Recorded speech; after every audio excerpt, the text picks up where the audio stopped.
Most people believe toxic individuals are obvious. They picture yelling, insults, or blatant disrespect. But the most dangerous toxic people don't look like villains at all. They look like friends, partners, or family members who seem to mean well. They don't destroy your life overnight. Instead, they do it slowly by eroding your confidence, blurring your boundaries, and keeping you emotionally off balance. That's why so many intelligent, self-aware people stay around them far longer than they should, because toxicity isn't always outright abuse. Sometimes it's a subtle misalignment. Sometimes it's emotional manipulation wrapped in concern. Sometimes it's someone who drains your future while pretending to support your present. Here's the uncomfortable truth. If someone consistently makes you feel confused, small, anxious, or exhausted, that is not love. That is not loyalty. That is not normal. It's conditioning. In this video, we are breaking down the types of toxic people who quietly sabotage your growth, your peace, and your sense of self, often without even realizing it themselves. This isn't about labeling people as bad.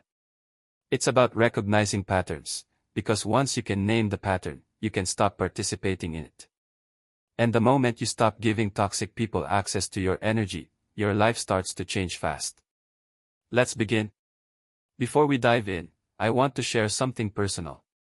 I get many messages from people who feel surrounded by fake friends, constant drama, or emotional chaos, and they just want a place to be real. That's why I created a Patreon community, a private space where you can open up, share what you're going through, and get my personal insights. It's also where you can request specific video topics. If there's something you're struggling with that you want me to break down here on the channel, and if you're serious about growth, peace, and self-awareness, you'll fit right in. The link is below. Now, let's get into it.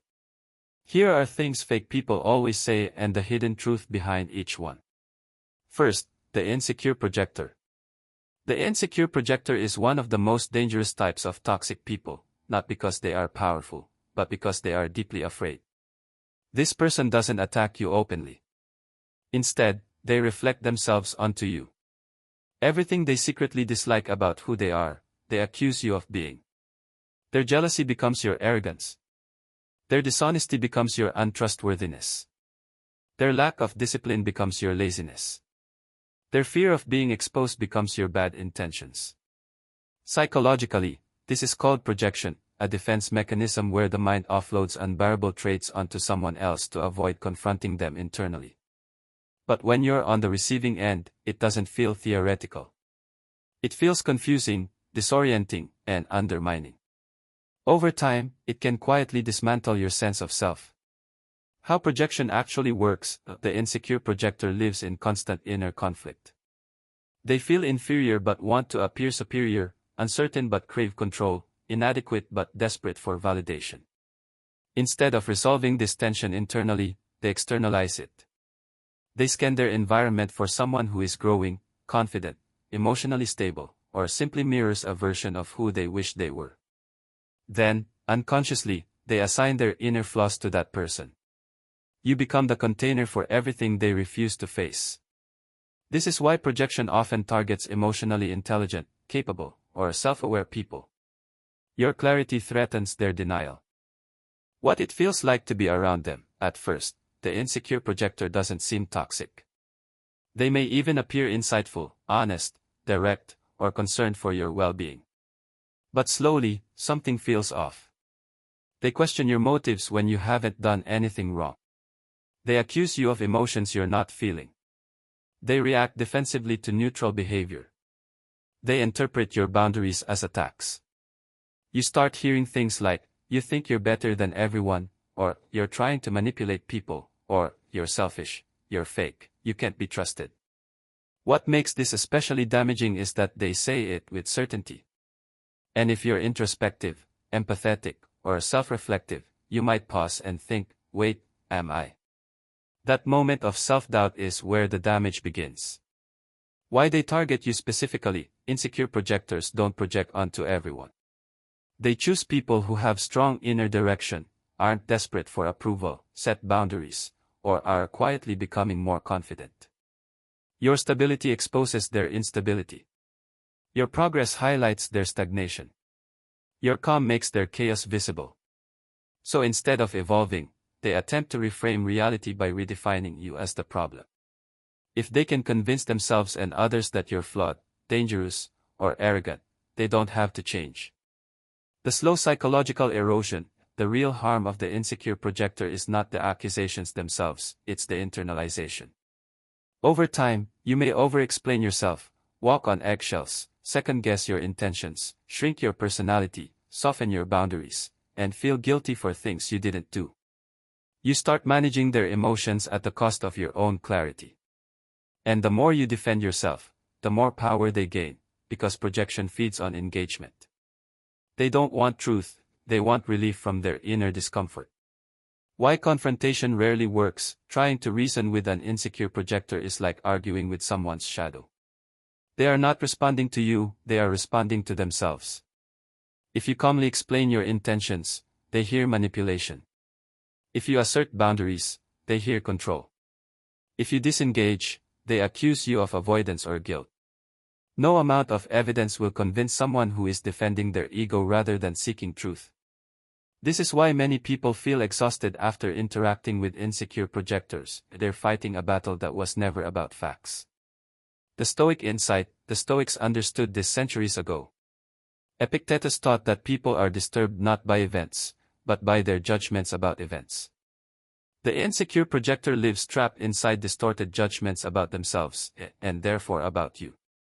Marcus Aurelius warned, when you wake up in the morning, tell yourself, the people I deal with today will be meddling, ungrateful, arrogant, dishonest. They are like this because they cannot tell good from evil. In other words, their behavior reveals their inner state, not your worth. How to protect yourself? The solution is not confrontation, it's non-participation. You protect yourself by not defending against false accusations, not explaining your character to someone committed to misunderstanding you, not absorbing emotional blame that isn't yours, and not trying to be seen correctly by someone who benefits from seeing you incorrectly. Instead, observe patterns, maintain calm distance, and anchor your identity internally, not in their perception. The moment you stop reacting, projection loses its target. The hard truth: insecure projectors don't ruin your life by overpowering you. They do it by getting inside your head. They win when you doubt yourself, suppress your growth, and trade inner clarity for external approval. But the moment you recognize projection for what it is, their influence collapses, because clarity is the one thing insecurity cannot survive. Closing reflection: if someone consistently accuses you of traits you've never embodied, if they seem threatened by your calm, your growth, or your independence, if their criticism says more about their fears than your behavior, you're not the problem. You're the mirror they didn't want to look into. And the most powerful response is not anger, it's distance. Second, the constant critic. The constant critic rarely raises their voice. They don't always insult you directly. In fact, they often claim they're helping you, but over time, their presence rewires how you see yourself. This person finds something wrong with nearly everything you do, not loudly, not cruelly at first, but consistently. A comment here, a correction there, a suggestion you didn't ask for, and slowly you begin to feel like you're always falling short. What makes the constant critic so dangerous? Criticism isn't toxic by itself. Constructive feedback can be healthy. The constant critic, however, isn't interested in growth, they're interested in control through erosion. They position themselves as more experienced, more aware, more realistic, more honest, so that you start deferring to their judgment instead of your own. Their power doesn't come from being right, it comes from being persistent. How they operate: the constant critic works in patterns, not outbursts. They point out flaws faster than strengths, notice mistakes but ignore effort, frame opinions as facts, deliver critiques even when nothing is asked, and rarely acknowledge improvement. Their tone may sound calm, rational, even caring, but the message is always the same: you're not quite enough. And when you succeed, they often respond with, you could have done better, or let's see if it lasts, or anyone could do that, or here's what you still need to fix. Your wins never get to stand on their own.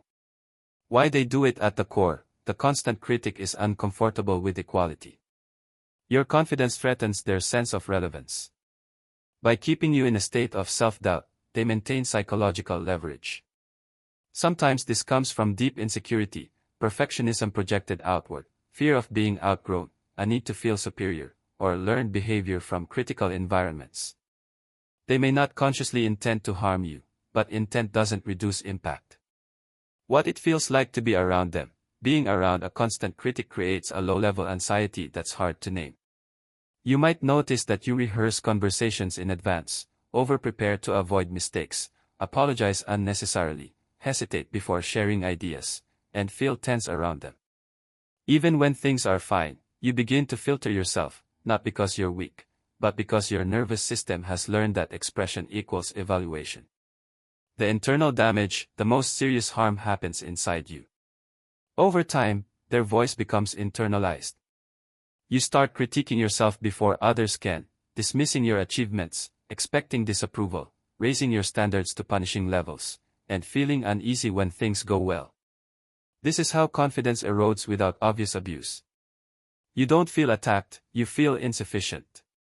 Why arguing back doesn't help, defending yourself against a constant critic often backfires. If you explain yourself, they criticize your explanation. If you improve, they raise the bar. If you push back, they accuse you of being defensive or immature. Because the critique was never about accuracy, it was about maintaining authority, and authority requires you to keep doubting yourself. The Stoic perspective, the Stoics warned against surrendering your self-worth to external judgment. Epictetus taught that if you seek approval, you hand your peace to others. The constant critic thrives on this exchange. They become the silent judge, and you become the one waiting for a verdict that never arrives. Marcus Aurelius reminded himself, if you are distressed by anything external, the pain is not due to the thing itself, but to your estimate of it. The critic's power exists only if their opinion becomes your truth. How to protect yourself? You don't protect yourself by becoming flawless. You protect yourself by becoming grounded. That means separating feedback from identity, not responding to unsolicited critique, setting limits on evaluative conversations, acknowledging effort not just outcomes, and validating yourself internally.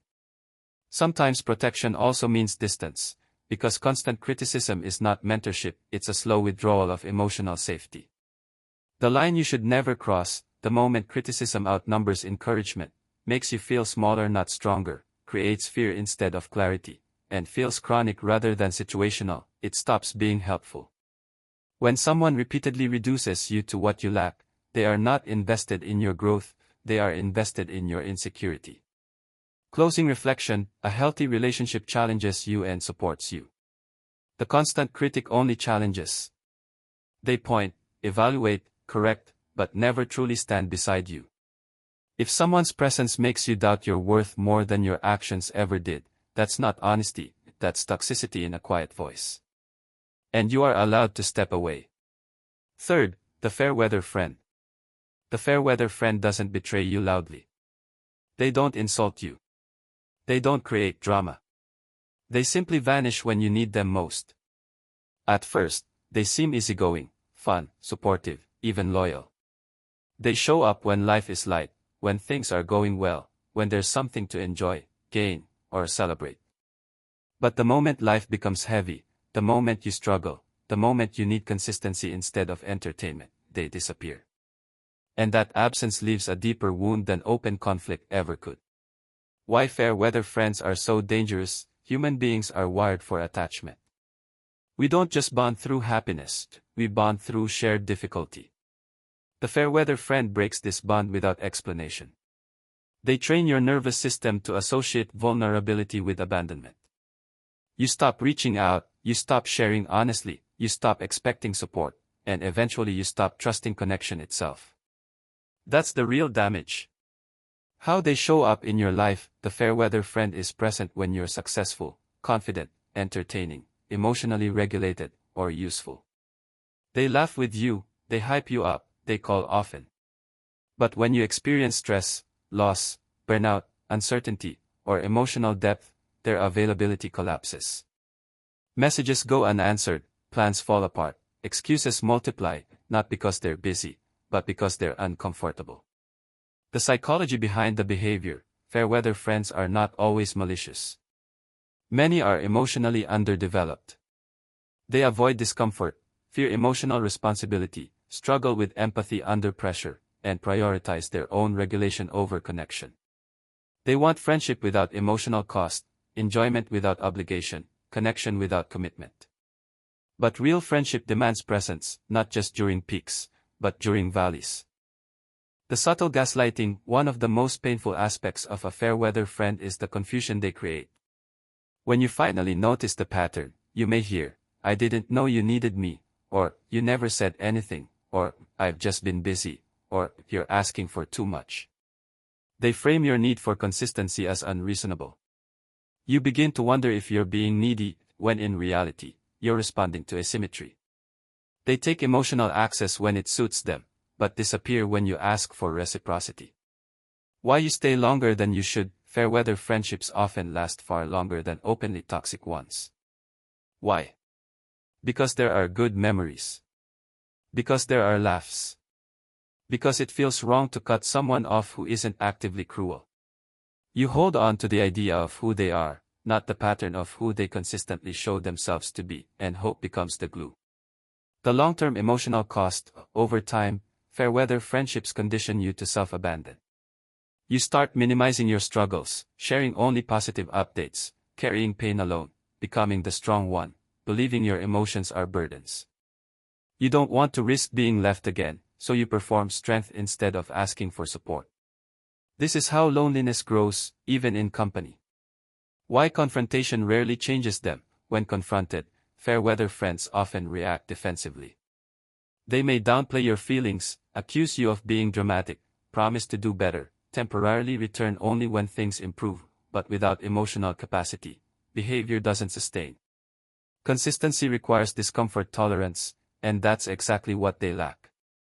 The Stoic lens: Stoic philosophy valued character over charm. Epictetus reminded us that we should judge people by what they do when circumstances are difficult, not easy. Anyone can show up for joy. Loyalty reveals itself under weight. A person who disappears during hardship has shown you the limits of their character, not your worth. How to protect yourself: protection doesn't require anger, it requires adjusted expectations. That means stop confiding deeply in those who vanish under pressure, reserve vulnerability for proven consistency, observe behavior not promises, invest energy where it's returned, and sometimes it means letting go quietly, not out of bitterness, but out of self-respect. The hard truth: fair-weather friends don't leave because you're struggling. They leave because your struggle confronts them with emotional depth they can't handle. Your pain isn't the problem, their avoidance is. Closing reflection: friendship isn't measured by laughter alone. It's measured by presence, when the mood drops, the mask falls, and the situation gets real. Anyone who only knows you at your best doesn't truly know you at all. And anyone who abandons you in difficulty has already answered the most important question. Believe them. Fourth, the emotional withholder. The emotional withholder doesn't attack you. They don't shout. They don't start fights. They simply pull away at the exact moments you need connection most. Affection becomes conditional. Attention becomes unpredictable. Warmth turns on and off without explanation. And slowly you begin chasing what used to be freely given. What emotional withholding really is: emotional withholding is the deliberate or learned refusal to provide emotional responsiveness, affection, validation, reassurance, presence, vulnerability, not as a boundary, but as a tool, whether consciously or not. The emotional withholder uses absence to regulate power. They decide when closeness is allowed and how it shows up. How it starts: at first, everything feels normal. They may even be warm, attentive, and emotionally available. Then something shifts. You notice patterns: they go quiet after you express a need, they withdraw affection after conflict, they become distant when you're vulnerable, they respond with cold neutrality instead of care, they reward compliance with closeness. You're left wondering what changed and what you did wrong. Why this is so psychologically damaging: human attachment relies on emotional consistency. The emotional withholder destabilizes this system by alternating between warmth and withdrawal. They create anxiety, hypervigilance, self-doubt, and emotional dependency. This pattern mirrors intermittent reinforcement, the same mechanism that makes gambling addictive. You don't know when connection will return, so you keep trying. The inner dialogue they create, over time, their behavior reshapes your thinking. You may find yourself asking, did I ask for too much? Or, maybe I'm too emotional, or, if I stay calm, they'll come back, or, I just need to be more understanding. You begin shrinking your needs to preserve the relationship, and that's the trap. Why they withhold? Not all emotional withholders are intentionally manipulative. Many learn this pattern early. Common roots include emotional neglect in childhood, fear of vulnerability, avoidant attachment, control through distance, or over-identification with independence. They equate closeness with loss of control, so they ration intimacy instead of sharing it. The power dynamic, emotional withholding creates an unspoken hierarchy. They become the regulator, you become the seeker. They decide when conversations happen, when affection returns, when things are okay again. You wait, and waiting erodes self-trust. Why confrontation feels impossible? When you try to address it, they often respond with, I'm fine, or nothing's wrong, or you're imagining things, or I just need space. Your experience is dismissed without discussion. And because there's no visible conflict, you feel unjustified in your pain. But absence can hurt just as much as aggression. The Stoic perspective, Stoicism values emotional discipline, but not emotional deprivation. Marcus Aurelius wrote about meeting others with rational kindness, not calculated distance. Withholding is not strength, it's avoidance disguised as control. True composure doesn't punish others with silence. How emotional withholding changes you. If you stay too long, you may notice anxiety around expressing needs, fear of upsetting them, overanalysis of tone and timing, relief when they return followed by dread, and loss of emotional spontaneity. You become careful instead of authentic. That's not love, that's survival. How to protect yourself? Protection begins with clarity. Name the pattern. Then stop chasing connection, stop earning affection, stop apologizing for needs, stop negotiating for basic responsiveness. You cannot force emotional availability, but you can choose environments where it's natural.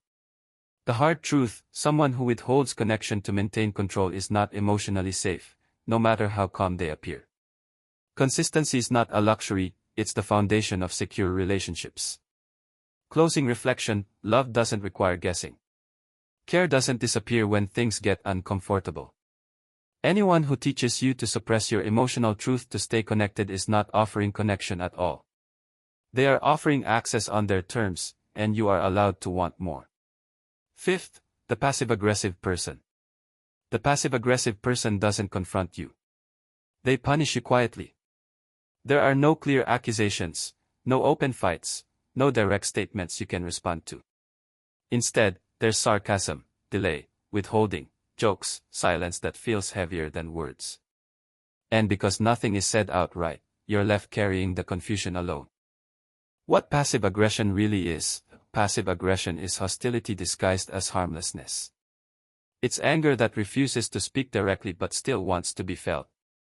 Rather than expressing resentment openly, the passive-aggressive person releases it sideways, through tone, through omission, through subtle sabotage, through plausible deniability. They want you to feel the impact without giving you something you can confront. How it shows up in everyday life, passive aggression is built from patterns, not incidents.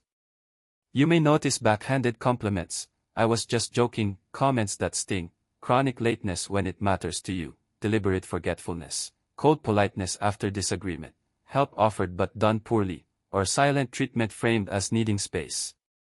Nothing is severe enough to point at, everything is severe enough to feel.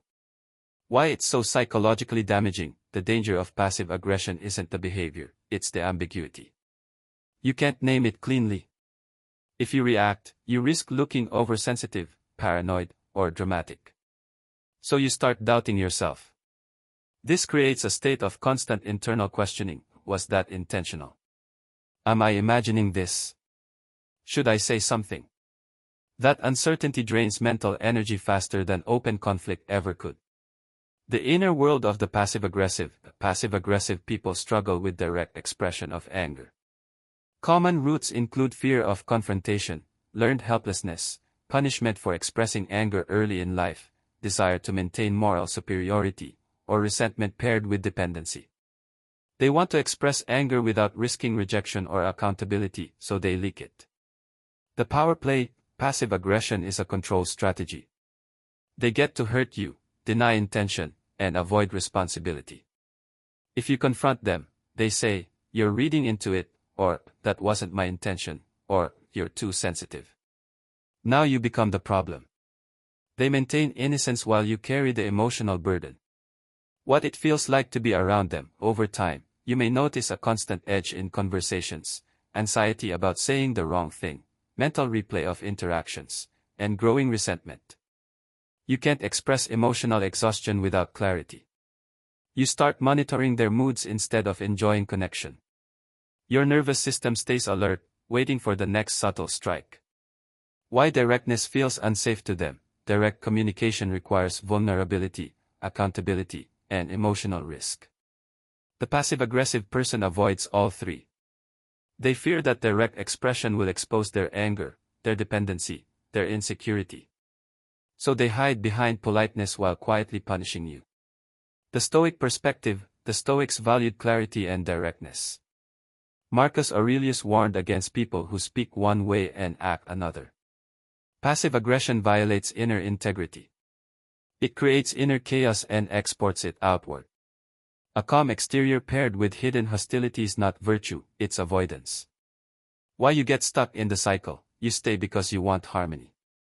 You don't want conflict. You hope clarity will return. So you overcompensate. You become nicer, more careful, more accommodating. But accommodation feeds passive aggression because it teaches them that indirect punishment works. How to protect yourself? You protect yourself through naming behavior, not emotion. Instead of accusing intent, you address patterns. When this happens, it affects me like this. Or, I notice a pattern of sarcasm after disagreements. Or, I need direct communication to continue this. Calm clarity disrupts passive aggression. And if clarity is consistently met with denial or dismissal, distance becomes necessary. The hard truth: someone who cannot express anger honestly will express it destructively. Silence can be violent. Politeness can be hostile. And confusion is often intentional. Closing reflection: healthy people don't make you guess where you stand. They don't punish indirectly. They don't hide resentment behind smiles. Anyone who leaves you chronically confused is not peaceful, they are avoidant. And you are not required to decode hostility that refuses to speak its name. Sixth, the narcissistic charmer. The narcissistic charmer doesn't hurt you at first. They elevate you. They make you feel seen, chosen, special, sometimes more than anyone ever has. They listen intensely, they mirror your values, they speak with confidence and certainty. And very quickly, you feel like you've found someone rare. That's not an accident. The initial spell, narcissistic charm, is not random, it's calculated attunement. They study you. They notice what excites you, what you're insecure about, what you long to be understood for. Then they reflect it back to you with precision. You hear things like, "I've never met anyone like you," or "You're different from other people," or "I feel like I can be myself with you," or "We're the same." This creates instant emotional intensity. But intensity is not intimacy. Why it feels so powerful? The narcissistic charmer activates your attachment system. They give focused attention, excessive validation, emotional mirroring, and future-oriented language. This is known as idealization. Your nervous system reads it as connection, but psychologically it's closer to seduction through reflection. You fall in love with how you feel around them before you actually know them.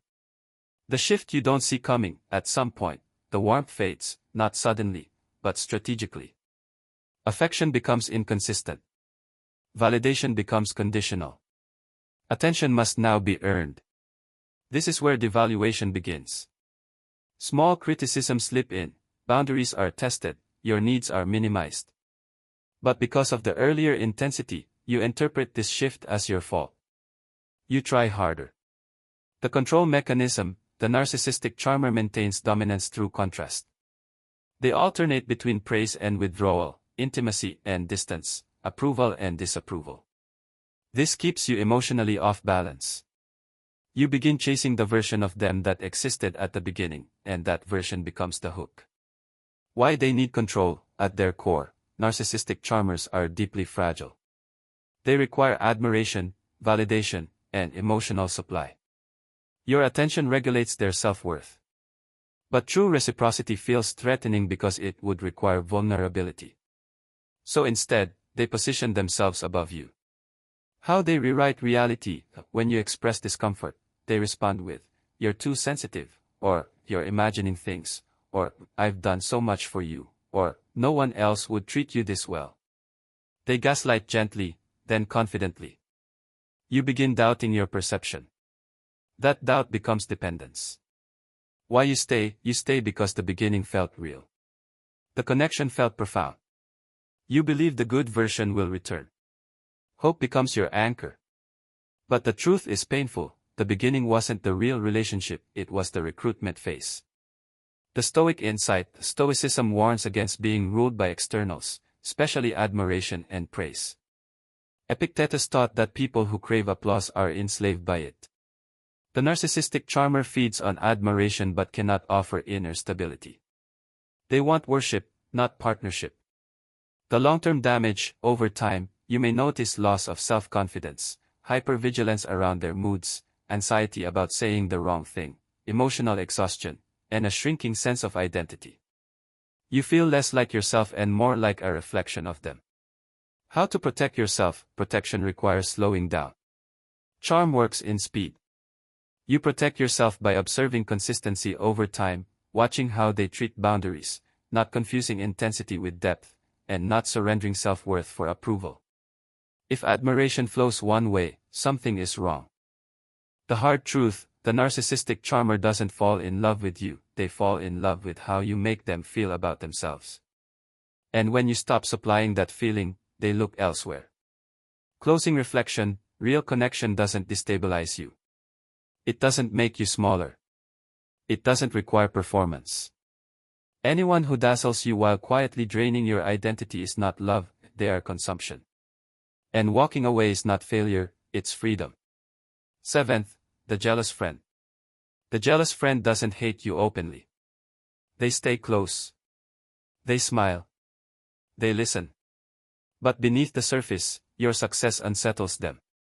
They want you to do well, just not better than them. And that quiet comparison slowly poisons the friendship. How jealousy hides in friendship: jealousy in friendship rarely looks like rage. It looks like awkward silence after good news, subtle mood shifts when you succeed, jokes that minimize your wins, backhanded compliments, or competition where none is needed. They don't confront you, they compete with you internally, and you feel it before you can explain it. Why this hurts so much? Friendship is built on mutual uplift. So when someone close to you feels threatened by your growth, it cuts deeper than envy from a stranger. You expect support, you get tension. You expect celebration, you get distance. The emotional whiplash makes you question whether you're allowed to shine. The psychology behind the jealous friend: jealous friends struggle with relative self-worth. They don't evaluate themselves internally, they evaluate themselves against you. Your progress becomes evidence of their stagnation. Instead of addressing that discomfort, they redirect it outward toward you. Common roots include low self-esteem, fear of being left behind, identity built on comparison, scarcity mindset, or unresolved competitiveness. They measure worth vertically, not individually. How they undermine you subtly: the jealous friend rarely attacks directly. Instead, they downplay your achievements, change the subject when you succeed, offer discouraging advice, highlight risks instead of possibilities, or question your choices under the guise of concern: "I'm just being realistic," or "I don't want you to get hurt," or "Are you sure you're ready for that?" Doubt replaces encouragement. Why you start shrinking? Over time, you may notice yourself sharing less about your goals, softening your wins, making yourself smaller to keep harmony, and avoiding topics that trigger tension. You begin protecting their feelings at the cost of your authenticity. And that's where damage sets in. When jealousy turns toxic, jealousy becomes toxic when it's unacknowledged and unmanaged. At this stage, the friend may celebrate your failures quietly, compare themselves loudly, compete in areas that don't make sense, seek validation at your expense, or side with others against you. The friendship shifts from mutual support to silent rivalry. Why confrontation is tricky: if you address it, they often deny it. They say, "I'm happy for you," or "you're imagining things," or "why would I be jealous?" Because admitting jealousy would require vulnerability, and they're not ready for that. So the tension remains unresolved. The Stoic perspective, Stoicism, teaches that comparison is the thief of peace. A jealous friend has surrendered inner stability to external ranking. Marcus Aurelius warned against letting others' insecurity dictate your path. Your growth is not an attack, it is simply movement. How to protect yourself? You protect yourself by staying grounded in your own lane. That means not dimming your light, not over-explaining your success, not seeking validation from someone threatened by it, and limiting emotional disclosure if patterns persist. True friends grow with you, not against you. The hard truth: someone who resents your growth cannot fully support your future. They may care about you, but care mixed with envy is unstable. Love doesn't compete. Closing reflection: pay attention to who celebrates you when you win, without hesitation, without comparison. Those people are rare. And anyone who makes you feel guilty for becoming more of yourself is not walking beside you, they're watching from behind. 8th, the chaos creator. The chaos creator thrives where stability exists. They don't always yell. They don't always attack. Sometimes they appear fun, energetic, even exciting. But beneath the surface lies a simple pattern: they cannot tolerate calm. Where others build order, they sow disruption. Where others seek resolution, they manufacture tension. Where others find peace, they stir storms. And over time, living near a chaos creator doesn't just feel uncomfortable, it feels mentally and emotionally exhausting. The nature of chaos: chaos creators are not always consciously malicious. Some are drawn to drama because it gives them a sense of power. Others are addicted to the adrenaline of conflict. What they all share is this: they operate best when the environment around them is unpredictable. This unpredictability gives them control, not through direct domination, but through instability itself. In essence, if you feel unsteady around them, that's exactly how they want it. How they show up: chaos creators are deceptively versatile.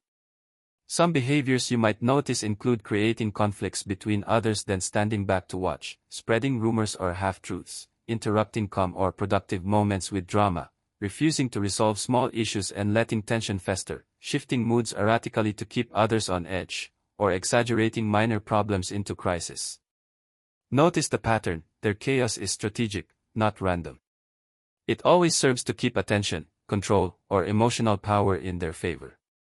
Why they are so mentally draining: living around chaos creators rewires your nervous system. You start hyperanalyzing their words and actions, rehearsing conversations to avoid sparks, second-guessing yourself constantly, and feeling emotionally depleted after interactions. Calm becomes suspicious, predictability becomes impossible. Even when nothing overtly happens, you feel tired because your mind is constantly anticipating the next disruption. Psychologically, this is exhausting because your brain operates in a state of low-level vigilance, which is stressful and mentally costly over time. The psychology behind chaos creation: chaos creators are often rooted in their own unresolved inner turmoil. They may externalize high anxiety, have a deep need for attention, feel insecure about maintaining relationships, have a compulsive fear of boredom or irrelevance, or have difficulty regulating emotions. Drama is their tool for externalizing internal unrest. It is not always conscious; sometimes they simply replicate patterns they learned in childhood. If conflict, instability, or tension was how they got attention or felt alive growing up, they now unconsciously reproduce it. The control mechanism: chaos creators control not by telling you what to do, but by controlling the emotional atmosphere. Your responses to the chaos, frustration, anxiety, overreaction, become their leverage. They can observe silently while you expend energy navigating the storm. In other words, the chaos itself is their power. Your reactions are their rewards. They feed on your attention, confusion, and emotional labor. Subtle manipulation techniques. Not all chaos is loud. Often, it's quietly destabilizing, which makes it harder to recognize. Deliberate miscommunication or omission of facts, creating unnecessary pressure for decisions, pitting people against each other subtly, overreacting to minor issues to keep everyone tense, using crises as opportunities to highlight themselves. Notice a common thread: they make normal life feel unstable. You start questioning your perceptions, doubting your decisions, and trying to anticipate drama that shouldn't exist. What it feels like to be around them. If you've ever had a chaos creator in your life, you may recognize feeling drained after even brief encounters, constantly monitoring moods, schedules, or conversations, anxiety that seems to come from nowhere, difficulty relaxing even in calm environments, and a sense that nothing is ever fully safe or resolved. Living with a chaos creator is like standing in the eye of a storm that moves unpredictably. You never know which way the wind will hit next. Why confrontation often fails. Confronting a chaos creator directly rarely works. If you assert boundaries, they may escalate the chaos. If you remain calm, they may become bored and invent new disturbances. If you avoid reacting, they may interpret it as weakness or lack of attention. The key insight: chaos creators are less interested in resolution than they are in stimulation. They thrive on the emotional energy that turbulence produces. Your peace is not their goal. The Stoic perspective: the Stoics teach detachment and inner stability. Marcus Aurelius wrote, "You have power over your mind, not outside events." Realize this, and you will find strength. Chaos creators force you to test this principle. You cannot control their behavior, but you can control your response. Your calm becomes your weapon, your detachment your shield, your boundaries your fortress. Chaos creators lose power the moment you refuse to feed it. The long-term damage: if unchecked, chaos creators can cause serious long-term consequences, eroding your confidence in judgment and decision-making, teaching you to over-accommodate or overreact, increasing chronic stress and anxiety, shaping patterns of over-vigilance in relationships, and distracting you from goals and priorities. Their effect isn't always dramatic, it's cumulative. You may look back years later and realize how much mental energy was consumed just keeping things stable around them. How to protect yourself? Protection begins with recognition. Identify patterns of manufactured drama. Observe how your nervous system reacts, not just your mind. Separate intention from behavior.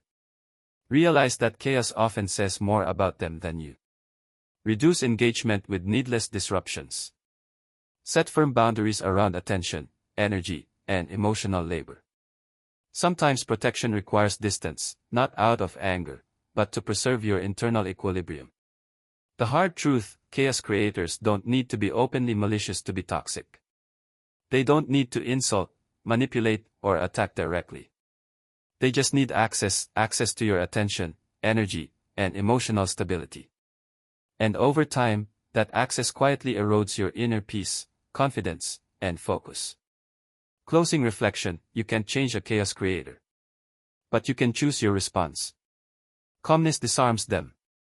Boundaries limit their reach. Observation without overreaction neutralizes the power they seek. And the moment you stop feeding the storm begins to dissipate.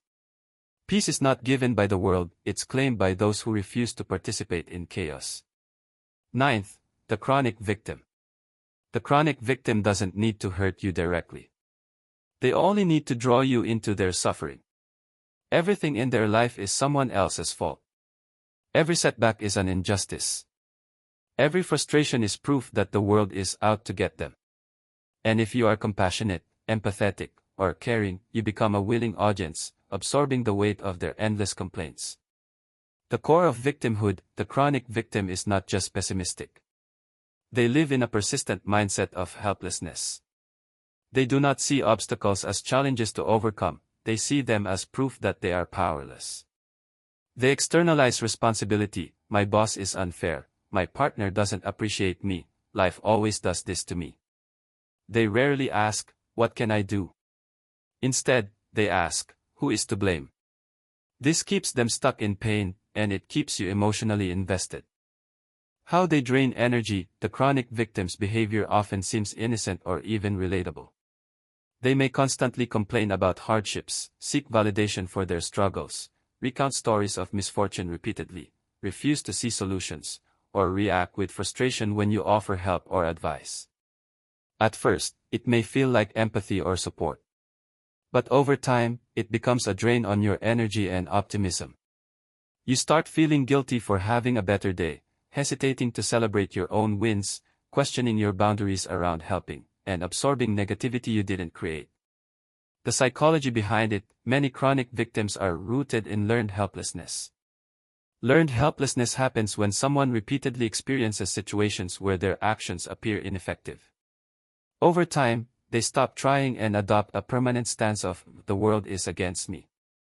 This can come from childhood environments of neglect or overcontrol, repeated personal failures without support, trauma that went unprocessed, or chronic exposure to criticism. The chronic victim's suffering often mirrors their past, and unresolved pain fuels the cycle. How it impacts relationships. The chronic victim doesn't just affect themselves, they affect everyone around them. Their friends and family feel emotionally responsible for their well-being. Conversations center on their struggles, leaving little room for reciprocity. You may feel guilty for having boundaries, as if support should be unconditional. Even well-intentioned empathy can be exploited. You begin to prioritize their pain over your own needs, creating imbalance. Why confrontation often fails. If you challenge a chronic victim, they may respond with, you don't understand what I've been through, or you're unsupportive, or you're being cruel. Direct confrontation threatens their identity as a victim. They've built their sense of self around suffering and external blame. Removing that narrative feels like a loss of existence. So they often deflect, emotionalize, guilt trip, or withdraw. Your attempts at solution-oriented dialogue rarely work. The Stoic perspective. Stoicism teaches that suffering itself is neutral, it's our judgment of it that creates distress. Epictetus wrote, it's not what happens to you, but how you react to it that matters. The chronic victim refuses this principle. They treat external events as inherently oppressive rather than observing what is within their control. This is why interacting with them can be so frustrating. They insist the world is acting on them when in reality they have the power to respond differently but choose not to. How to protect yourself. Protection starts with awareness. Set boundaries around how much you engage with their negativity. Recognize patterns, complaints without action, blame without responsibility. Separate empathy from enabling. Maintain your optimism and emotional energy. Avoid absorbing guilt for their reality. It's not about withdrawing compassion entirely, it's about protecting your mental space while acknowledging their choices. The hard truth, chronic victims don't need enemies. They already live in a mindset that destroys opportunity and hope. They can infect relationships not through malice but through persistent dependency and negativity. Your responsibility is not to fix them, your responsibility is to preserve your own stability and boundaries. Closing reflection. Notice the difference between someone in temporary pain and someone who lives perpetually in victimhood. One asks for support while still seeking solutions, the other demands attention without accountability. You can care about their struggle without losing yourself in it. And sometimes the most compassionate act is stepping back, because chronic victimhood is not something you can repair, it's something they must recognize themselves. 10th, the insecure projector, revisited. The insecure projector doesn't attack randomly. They attack what they fear exists inside themselves, and they need you to carry the blame. Everything they dislike about themselves, everything they fear exposing, gets reflected onto you. It's subtle, often unconscious, but devastating if left unchecked. How projection works. Projection is a psychological defense mechanism. Instead of facing their own insecurity, self-doubt, or moral contradictions, the insecure projector casts them onto someone else. They don't say, I feel inadequate, or "I'm jealous of your confidence," or "I'm dishonest sometimes." Instead, they accuse you of being arrogant, manipulative, selfish, dishonest, untrustworthy. The traits they project aren't random, they're the parts of themselves they cannot accept. Why it's so confusing? The danger is that projection feels real. You know who you are. You feel confident in your behavior. And yet, their accusations leave a faint doubt: did I really handle that poorly? Maybe I'm being selfish. Am I overreacting? This subtle seed of uncertainty is the power of projection. It erodes your self-trust even when you are right. Signs you're being projected onto, they accuse you of exactly what they are struggling with. Their criticism feels emotionally disproportionate. You feel guilty even when nothing is wrong. Their accusations often trigger defensiveness rather than dialogue. They rarely reflect on their own behavior. Projection thrives on emotional reaction. The moment you engage defensively, they get what they want: attention, validation of their inner narrative, or relief from facing themselves. Why they target certain people? The insecure projector rarely targets just anyone. They go after people who are self-aware and emotionally regulated, maintain boundaries, assert themselves, or are confident and independent. Why? Because your clarity exposes their inner confusion. Your strength highlights what they refuse to acknowledge about themselves. How it feels: being around an insecure projector is like looking in a warped mirror. You know your reflection isn't accurate, but it still confuses you. You feel tension without a clear cause. You find yourself explaining actions you shouldn't have to. You notice subtle guilt creeping in for things you haven't done. It's exhausting because you're constantly trying to stabilize a reality they are bending. The subtle manipulation, projection, is often paired with gaslighting. They deny or reframe reality to support their narrative. Emotional triangulation, they involve others to validate their accusations. Quiet undermining, they subtly question your competence, morality, or character. This makes confrontation tricky. If you call them out, they can convincingly say, "You're too sensitive," or "You're imagining this," or "You're reading too much into it." The moment you doubt yourself, they win. The Stoic insight: the Stoics taught that external opinions are not your concern, only your own judgment matters. Epictetus said, "It's not what happens to you, but how you interpret it that matters." The insecure projector forces you to test this principle. Their projections are their story, not yours. You only lose power if you accept their narrative as truth. Marcus Aurelius added, "When you are offended at someone's wrongs, turn your thoughts to what is in your power to change your own judgment and actions." Your self-trust is untouchable unless you allow them access. How to protect yourself: recognize the pattern, notice repeated accusations that mirror what they struggle with internally. Maintain calm detachment, respond without emotional escalation. Set boundaries, avoid long debates on accusations that are projections. Trust your self-assessment: you are the authority on your own intentions and character. Observe without internalizing, their criticism reveals their inner state, not your worth. The moment you stop feeding their insecurities with defensive energy, projection loses its effect. The long-term damage, if unchecked: prolonged exposure to an insecure projector erodes confidence, encourages over-apologizing, makes you doubt your own judgment, encourages people-pleasing tendencies, and increases self-monitoring to avoid triggering false accusations. The harm isn't from their words alone, it's from the internalized doubt you absorb. The hard truth: insecure projectors rarely intend to hurt you maliciously. They are trying to protect themselves from their inner fears. But intention does not remove impact. Even unconscious projection can quietly destabilize your identity. You are not responsible for their inner struggles. Your only responsibility is to maintain clarity about yourself. Closing reflection: the insecure projector will always reflect their fears onto someone else. Your clarity, confidence, and boundaries make you a target, not a problem. You cannot fix their perception. You cannot control their inner fear. What you can do is stand firm in your truth, refuse to internalize their projections, and preserve your inner stability. In the end, the most powerful response is not confrontation or argument, it is unshakable self-awareness. Because insecurity projected outward only has power if you allow it to touch you. By now, you've seen the full spectrum of toxic personalities, people who drain your energy, manipulate your perception, or destabilize your peace. From the insecure projector who casts their fears onto you, to the chaos creator who thrives on drama, to the chronic victim who draws you into their perpetual suffering. These types all have one thing in common: they feed on your attention, your energy, and your emotional stability.